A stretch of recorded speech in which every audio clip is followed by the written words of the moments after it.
Hey, so if you've clicked on this video, you can probably guess by the title, assuming I've added or can add one, that this is a tutorial on clothing for Roblox. So I'm kind of just going to give a bit of a brief introduction about who I am on Roblox, which would seem fitting given that this is a introduction for clothing on Roblox. I'm Blobmeister4, Blobmister4, pronounce it however you want really. It was originally Blobmeister4. The story behind that is essentially when I was about 11, my friend was 10, we both joined Roblox. I was the slightly latter one to join, and well, essentially, story behind it is he couldn't spell Meister properly. I sort of went along. Anyway, so to sort of go ahead with what I do on Roblox, you can also probably guess by the title, I do clothing. And I'm pretty renowned for what I do in terms of clothing, which is mainly uniforms, sometimes sort of casual clothing, you know, just all sorts of stuff you can wear. I've made my name mainly from doing sort of group outfits for all the sort of bigger renowned groups. For example, Roblox Assault Team, Fear, Team Domino, Vortex Security, Widge, WIJ, I've heard it's pronounced as Y. I'm not too sure about the background behind that. Anyway, and I've also sort of done, you know, groups that are not so well heard of anymore. Some of you sort of older users might have heard of them, obviously, like Urban Assault Forces, United Clan Roblox. I used to do clothing a lot more and not so much now, and that's mainly sort of why you're probably not going to have heard of them as much now. Anyway, so for what I'm mainly going to do in this tutorial, I'm mainly sort of going to be going over the basic tools, and then also more extensively the less used tools and what each of them can do that might not seem so obvious, because there are some very useful things you can pick up from each of them that you might not have known to begin with. And believe me, even as there are many advanced sort of clothing makers out there who probably don't really grasp the sort of benefit you can get from each of them, and it's probably worth hearing even if you think you are sort of quite advanced. There's things like the stamp tool, which very rarely see people use, but I imagine that can come in handy, although even I'll admit myself, I don't actually use it that much. Anyway, I'm probably going to go as well into more, just for now, about, you know, what's really the right direction to go, and as much as it might make the significance of this video seem slightly insignificant, as I would obviously put, I wouldn't even say clothing is all about, you know, how do you make it, because part of it is down to the word that everybody really hates to hear, and that is practice. I mean, making clothing isn't just so much as a fact. I mean, partially there is a lot you can pick up, as, you know, this one sort of, there's this recognized generic style that most people today use, which is sort of, you know, making everything out of a sort of wireframe of black lines and then going in with a fill and the sort of minimalistic style of color and shade, which, you know, you can definitely pick up a lot from that on videos, as it sort of, you know, shows you how to go about doing it that specific way. However, I still think, you know, getting an eye for what's right and wrong does come down to a lot of practice. So, you know, don't expect to just be able to be the best clothing maker ever after this video. And as well, I would also like to sort of try and point people in the right direction, because there is a sort of area where a lot of people really go wrong. There's a lot of misconceptions. For example, like, you know, the best outfits are the one that are the most detailed, and this is, I cannot even stress enough how not true this is. You know, I mean, detailed's good, but an outfit has to feel controlled, it's got to be consistent, it's got to feel right, you know. And as much as that might just sound like complete and utter nonsense, just believe me when I'm saying that, you know, there's a lot to it, and it's not just a case of adding detail. And anyway, I'm sort of going to go ahead and begin with this tutorial, and that's mainly sort of by going through a lot of the tools, and I suppose I should probably go through them in order. Anyway, this first one, as you might be able to see from my recording, I'm not actually sure how detailed it is. I did have to downscale the resolution a bit. This first tool is the rectangle select tool, and when it comes to the few selection tools, which are, I believe, these four here, and these are sort of the two that function to move selection areas. The rectangle one is essentially probably your basic all-purpose rectangle sort of. It's essentially just your best select tool. I would recommend. You can, for example, use the circle tool. I think the rectangle select is much better when it comes to Roblox clothing because it sort of, it fits the block body shape. As well as that, though, the magic wand tool is obviously very useful, and I'll go into that a bit later. But that you probably want to use that for later stages. Anyway, so for beginners, yeah, rectangle select tool, and that sort of allows you to just sort of select an area based on X and Y dimension. That's all there really is to that part, to be honest. Hold on, I've literally sort of written out papers as I'm a bit sort of disorganised, and this is how I've decided to do this tutorial. Let's see, what do I have? Yeah, so I've mainly sort of gone through that. Anyway, next tool, which is a sort of move selected pixels. I'll explain after why this sort of differs from the move selection. So, move selected pixels, as you can see, it picks up what you've put in your selection and it moves it. I should probably take a separate area for this, as that's a bit deceiving with the sort of transparency area. So, for example, if I take this bit of the template, and you can see I've selected that with the rectangle select tool, and now I'm going to move the pixels, it moves it out the way. And the reason why it's now replaced with a transparent section is essentially just, these are areas represented as empty.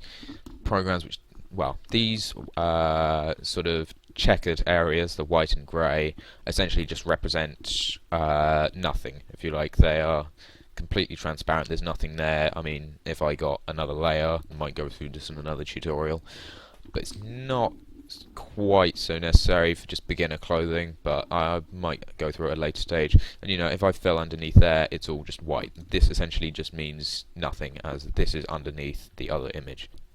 I'll go ahead and remove that, as it's probably for sort of something to go through another time. Anyway, so the move selected pixels, that was the one I just went through. Oh yeah, move selection.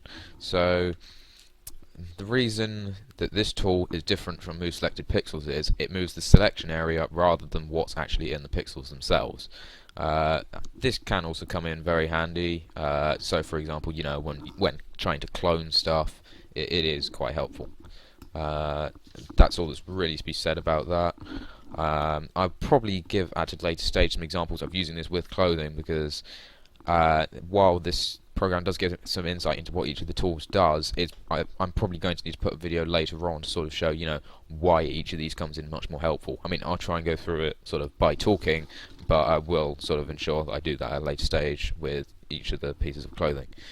Anyway, next tool, which is the circle select tool.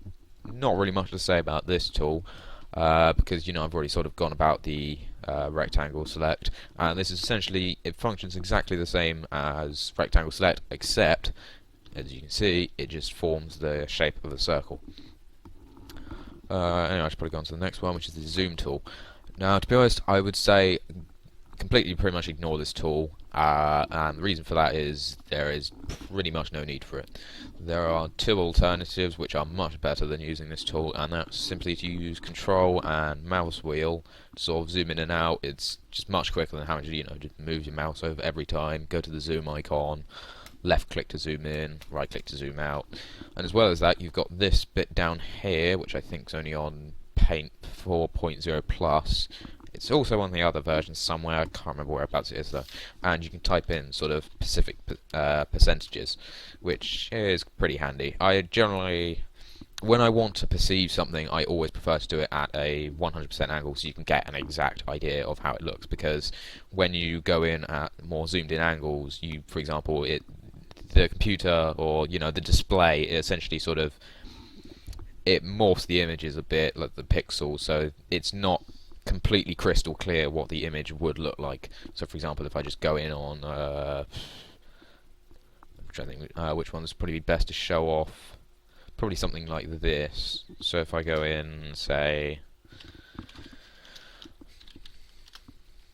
it's not so easy to tell from here, but once you sort of it's slightly smoothed down. Someone who probably might not work with clothing much, you might not recognise it, but believe me, when you sort of go to say 100, you get a perfect perception of what you've essentially made actually looks like, because different zooms, for example there with 50%, it sort of blurs the image a bit, So it's essential to sort of, refer to this and just sort of occasionally, when you're looking back on your work, just keep going back to 100% just so you can get an exact idea of what it looks like. Anyway, that's enough of that tool, which, well, it's a pretty useless tool anyway. Anyway, Magic Wand. This is actually a really helpful tool, and I think it probably is best just to give an example of what it does, that I do actually refer to the clothing here. So with the Magic Wand tool, it essentially selects an area of just colour. You can change whether that affects the whole template or just the isolated area you're selecting, but just for now I'll give a basic example. So see, if you click I get here, it's just gone for that one isolated section of colour, or no colour in this case. But if, for example, I did it here, you can see there's just a few stray pixels. It selects them here. To give a better example, I'll go into this outfit here.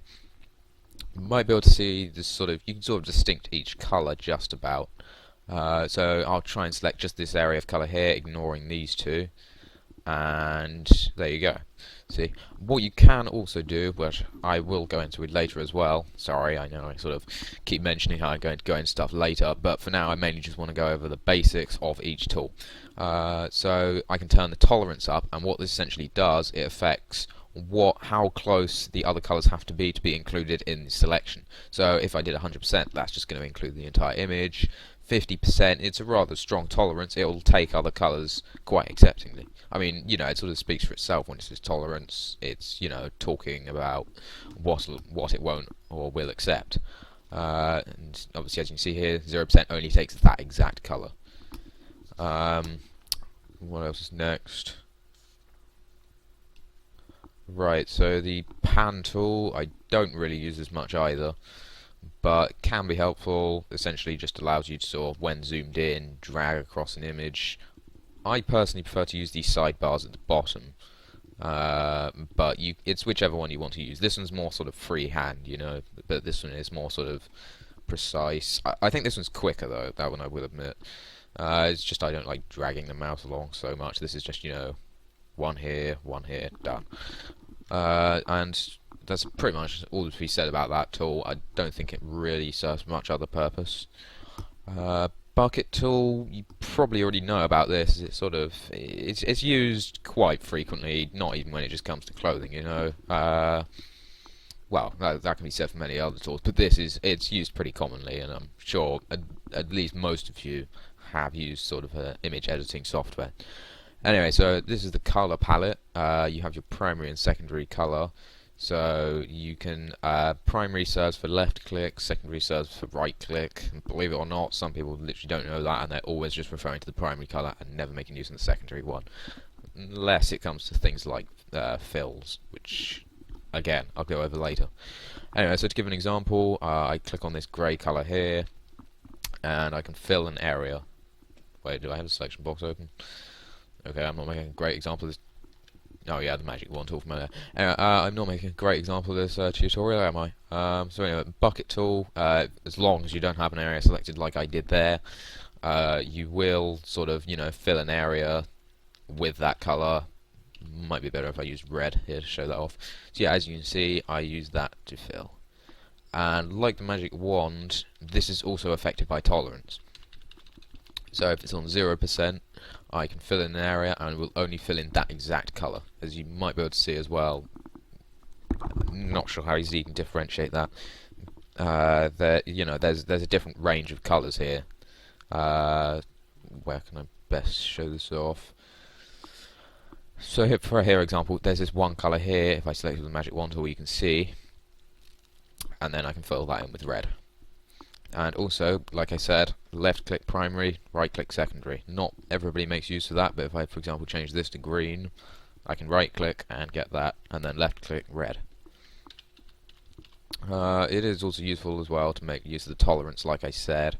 So if you just want to, I find it's best to have higher tolerance. Say if you just want to scrap things, So when I turn that up to 40, I just got rid of everything within that area. Surrounding the black, within the black lines, so just much easier for sort of general editing. You've got to tweak this a lot, really. It's pretty helpful though. Next tool, so the gradient tool. I don't like to use this so much for clothing. Reason being, I'm pretty sort of consistent with what I do. I quite like to sort of keep the minimalistic tone of outfits. I mean, occasionally I sort of, break the rules. It depends on what style of outfit you're going for. I mean, quickly I'll break away from this tool and sort of show what I'm talking about, but I don't always refer to the same style. It really comes down to sort of, what I'm trying to make. If I want to sort of, the clothing I'm actually making, if that comes from, say, a certain game or film, it might have a certain style to it, like an artistic style. But, for example, here, I've just sort of used the basic colours, like the sort of minimalistic I'm talking about, and then, for example, on a lot of other outfits, I get a lot more sort of realistic, if you like. Well, that's probably being a bit strong of a word. They're still sort of very cartoony, obviously, but I sort of end up referring to a much wider color palette and using pattern fills and like layer effects to really sort of sort of widen it up a bit. It sort of extends it a lot. But I mean, for the most part, I do just sort of refer to the minimalistic style. But it really depends on the outfit, what sort of look I'm aiming to achieve. Anyway, oh yeah, the gradient tool, that was where I was at, wasn't it? So the gradient tool provides you with a range of, gradients you can do. Ugh, that's a horrible colour. What is it? I'll do black and white for now. I think that's just the most generic. So you've got a load of different patterns here you can choose from. And yeah, that also affects whether the how transparent the gradients can be. Anyway, as you can see, different pattern here. As I said, I don't tend to find many of these useful because they provide too wide a range color palette, and I prefer to keep the minimalistic style. Say, I don't know, 20 colors at max, perhaps. I probably use more than that actually. I've never really sort of counted, but it sort of breaks the consistent color palette you're using, really. Generally, though, if you are using it, combine it probably with a magic wand tool, so you can just do it within an area like this. I can find the only real reason I'd say use this is if you want to make sort of thin metallic trims, perhaps. So if I take, let's say this, so you can see selecting with the magic wand tool again here. Just trying to get up the entire area. Oh, and yeah, I did forget to mention, obviously, if you do control, that selects your selection mode to add. I will go over that in a bit in this tutorial, believe it or not, and that will sort of, cover what each different of the selection types are, because they also, once again, come in very handy. And there we are. So you can see, I've sort of filled in a sort of metallic looking sort of buckle here.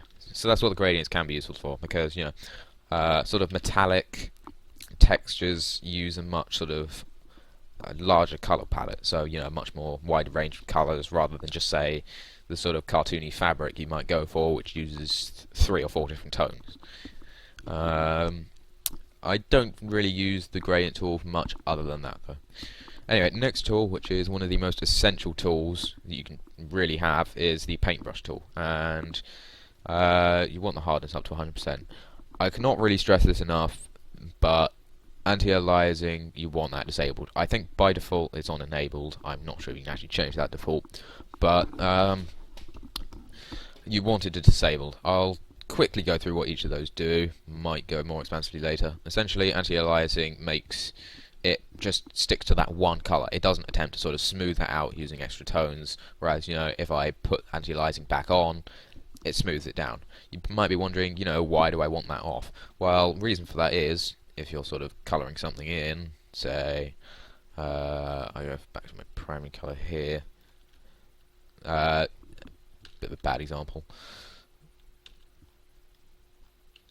So it might sort of have a sort of white background sort of with it. You might have sort of been able to see there it had a sort of, it was still showing sort of opaque in the background. But if you're already drawing it on top, perhaps, I don't know many people who do it, but if you've got sort of like a if you're doing all the colours first and then doing the wire net after, which I imagine there probably are a few people, you probably could make more utilization of anti-aliasing, but I prefer to do sort of like a wireframe net first, so making my sort of outfit by drawing a jacket, whatever. Obviously this isn't the sort of quality I'd be going for, it would be much better than that, but just sort of very lazy example, I wouldn't do it like this first, because when you go in to fill it at a later stage, it just looks quite sloppy eventually.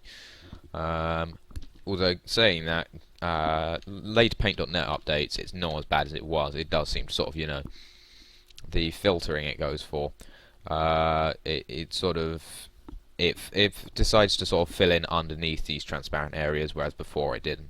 So it depends on which version of paint.net you're really using for that. But still, either way, I'd say stray from it, because you keep the consistency of that low number of tones. Just generally better for editing, having only say 1 or 2 colors. It's just complete ease, because especially with this tool, which I'll be going over soon, which is the color replace tool. I just like to keep everything down at tolerance 0%, because when going with this consistent style, you don't have to keep switching between and spending time trying to get the exact right selection area of colors. Next tool, which is where are we? Eraser. Right, so essentially this is just going to replace whatever color you have with sort of transparency. Once again, I sort of prefer to keep that anti-aliasing disabled. As you can see, it just replaces everything. It speaks for itself, it just rubs out whatever you're working on. Only other thing to add to that, hold on, have I got layers window open? I don't know how to get the windows open now. Yeah, there we are. So, if, say, draw some red here, as it's on a separate layer though, it won't just refer it to just complete transparency. It will just get rid of it because that's on a separate layer. It's essentially just on separate layers. You don't see the sort of this checker, because transparency is just represented by nothing. It's already got everything underneath to sort of represent that. The brush is also affected by opacity. So if, for example, hold on, I'll try and do this again. And then if I rub that out, go for a bit stronger than that. You can see it partially rubs it out, but not entirely. That will also depend upon the blending type you have. I will go over that in a later tutorial as well. So this here, I will go over that though, don't worry. Anyway, the pencil tool, this is also pretty essential. It's much like the brush tool, however, it's already sort of predefined. It's like a predefined brush, essentially. It's restricted to a brush width of 1, anti-aliasing disabled, and hardness 100%. So as you can see, not really much to tell there, but believe me, this is one of the most essential tools. You can just use the brush tool and then keep switching the brush width if you like. I don't like to, keep having to change all the sort of properties of the brush, whereas I can just, quickly refer to the pencil. Eyedropper tool. Now this, essentially, it's just your sort of, it's your sort of color select tool. So you take a color from the image and that adds it to your palette. So left click to make that color your primary, and right click to make that color your secondary, and then obviously you can refer to it later on. So for example, I can right click here, taking that secondary color I did earlier from here, or I can take the primary color I did here, which I think was that one, and then sort of replace it over here. Once again, it's pretty essential tool. So definitely keep that one in mind if you hadn't already. Okay, as for the next tool, which is the stamp tool, I might have noticed a slight break in between, which is where I tried to go over this the first time and somewhat messed it up. So essentially the stamp tool, or the stamp clone tool, is somewhat like a second brush. So if I just get the brush here, the standard one, and click a point and then control click with the stamp clone, that essentially sets a marker, and then you can click somewhere else and create a new one, and you can essentially just go about creating patterns if you like. It sort of takes the path created by the two markers, and then just continues to draw over them, and you can sort of go in a line like this. I don't tend to find it that useful, but I suppose you can use it if you want to sort of keep creating a continuous pattern in a specific path. So for example, say like you want to have like grenades or bullets on a belt, it's really up to you, I suppose. Only problem with it is though, well, as far as I know, as I said, I haven't used it much, you can only sort of create the width of a brush. So you can only you can't exactly get a specific selection area and then just keep duplicating it over and over and over.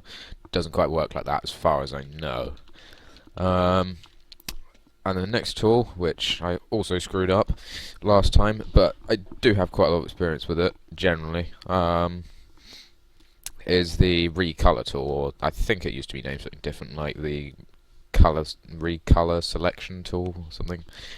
Anyway, what this essentially does, so with the eyedropper, you select two colors. So primary, secondary, and then as you can see, brighter colors here, and second colors here. So using the left click with the recolor tool, you can change the color in one. Well, it essentially only refers to these two colors. So if you decide to use your secondary brush, which is my dark color here, it will replace all of the primary color with the secondary color.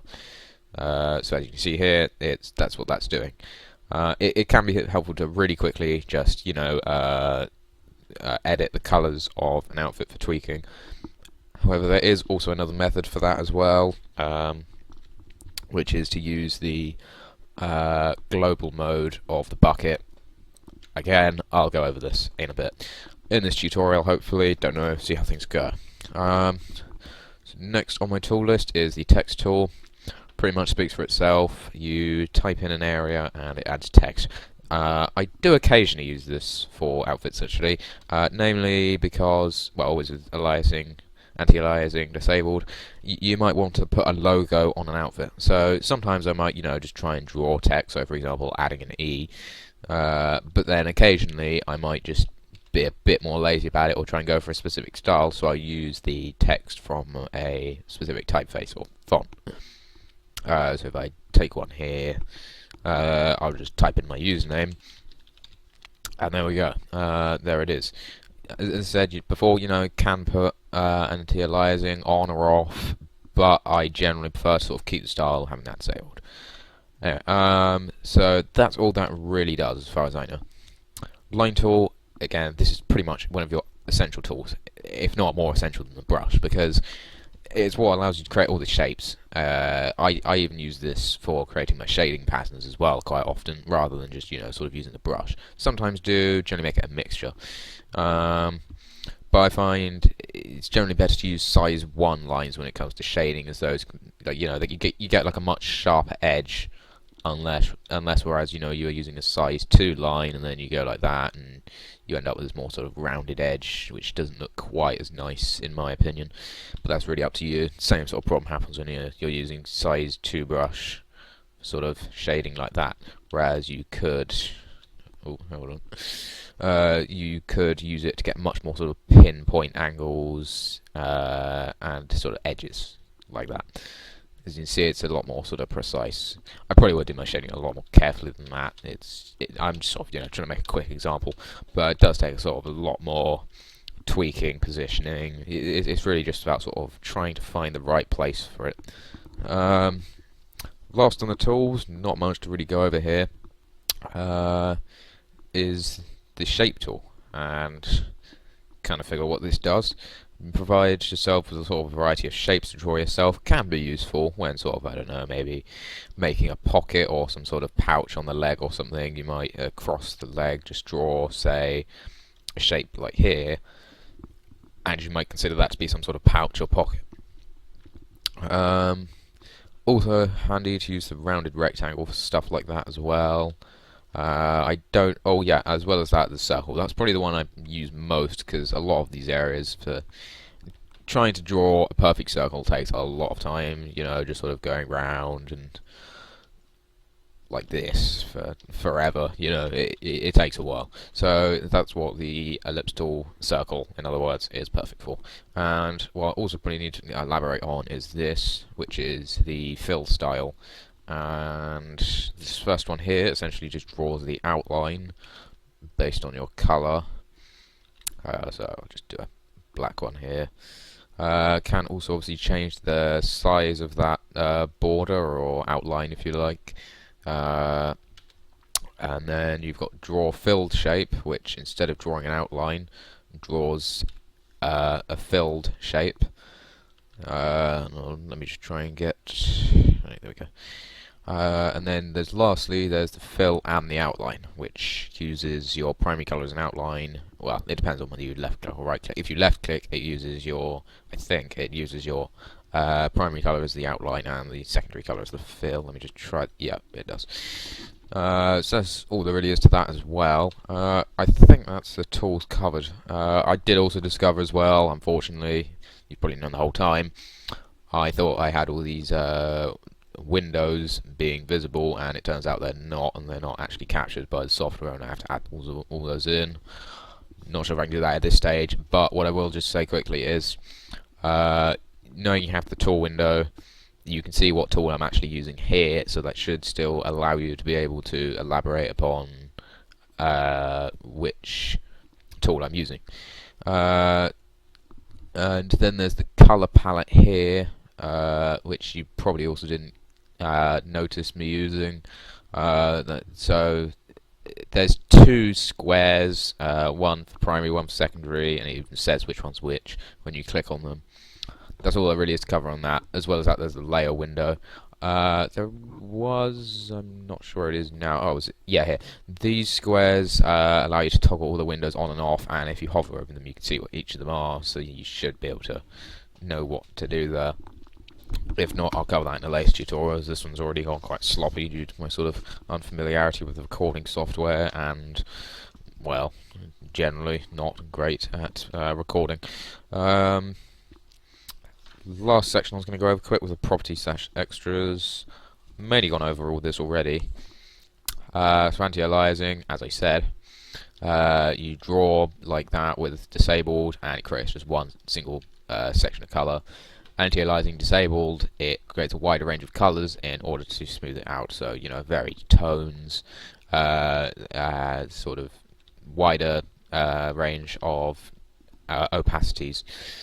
Can look nicer, but as I said, I like to sort of keep consistency, and I just generally find it much better for ease of editing. Blending mode, as I was also mentioning before. What this does, so normal, so depending on how you're working, I would say this is necessary to change. You only really want overwrite if you're working with sort of transparency, sort of different opacities. Normal makes semi-opaque, or you know, somewhere in between opaque colours overlap, whereas overwrite, well, overwrites the colour.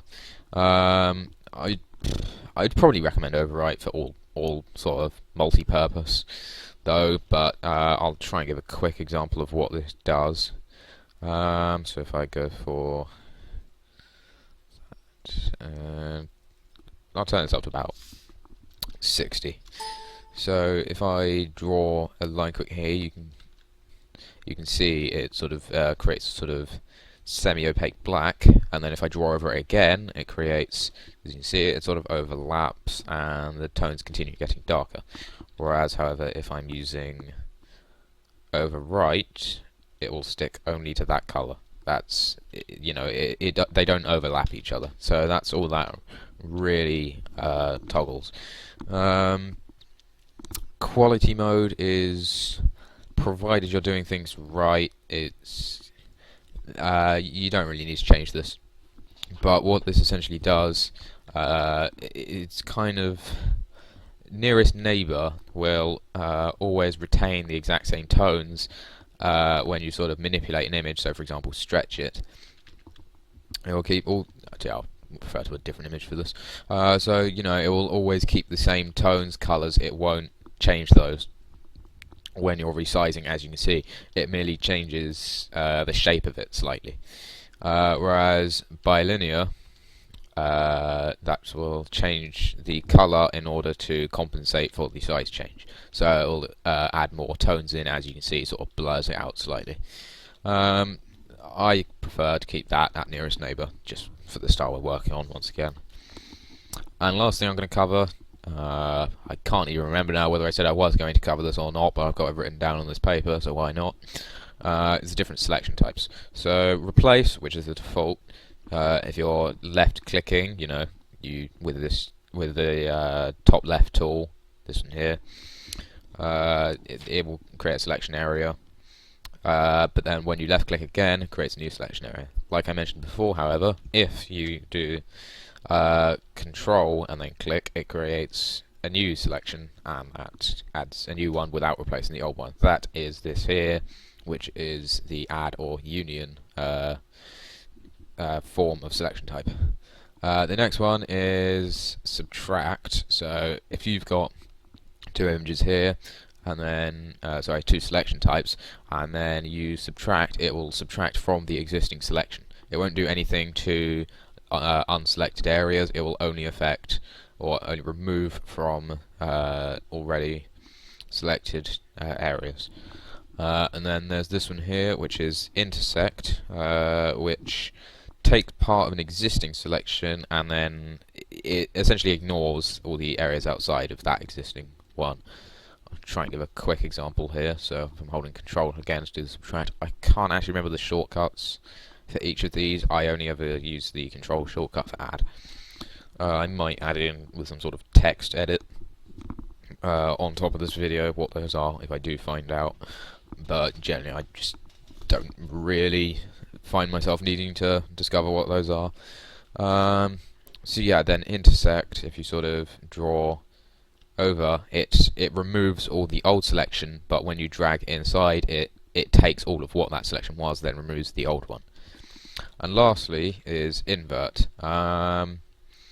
This can actually also be very helpful. It's mainly for working with patterns. So if I take say I go for black and white, no.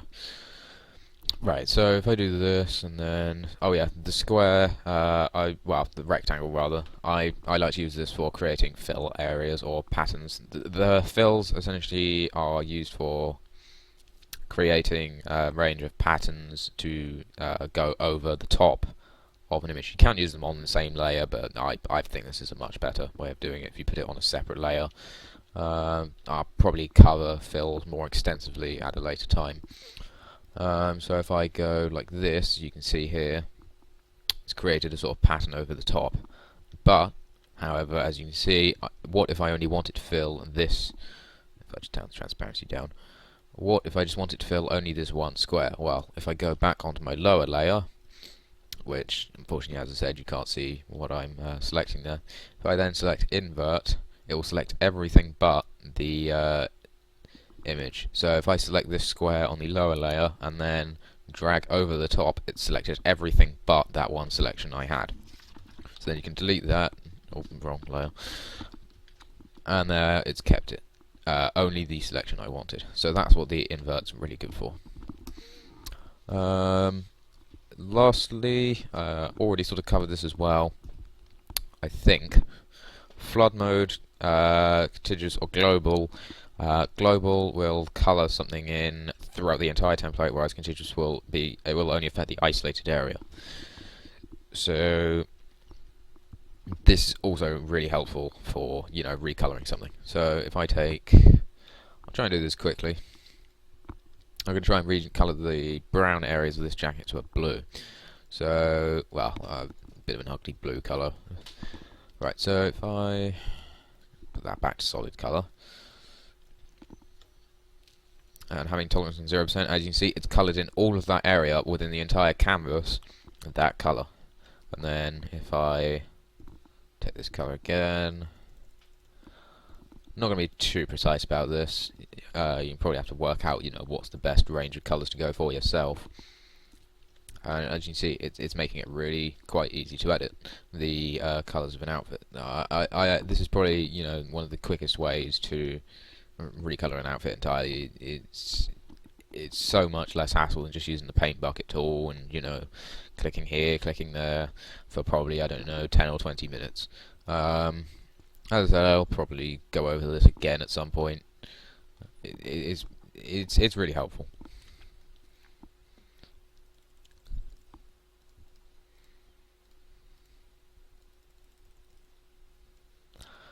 Right, so apart from a few minor areas, as you can see, I've pretty much done that. There we are. Right, so that's all the brown areas filled in with blue, apart from these sort of, you know, outline areas. But you can pretty much get the gist of what that does. And that pretty much covers it, I think. There's not really much else to go over. But yeah, thanks for watching, and hopefully I will be able to provide more sort of insightful tutorials which actually go more in depth into the clothing. As you know, this tutorial is really just sort of trying to give a basic insight into what each of the tools does, and hopefully I will put them into a more sort of in-depth use with clothing itself. But as I said though, thanks for watching.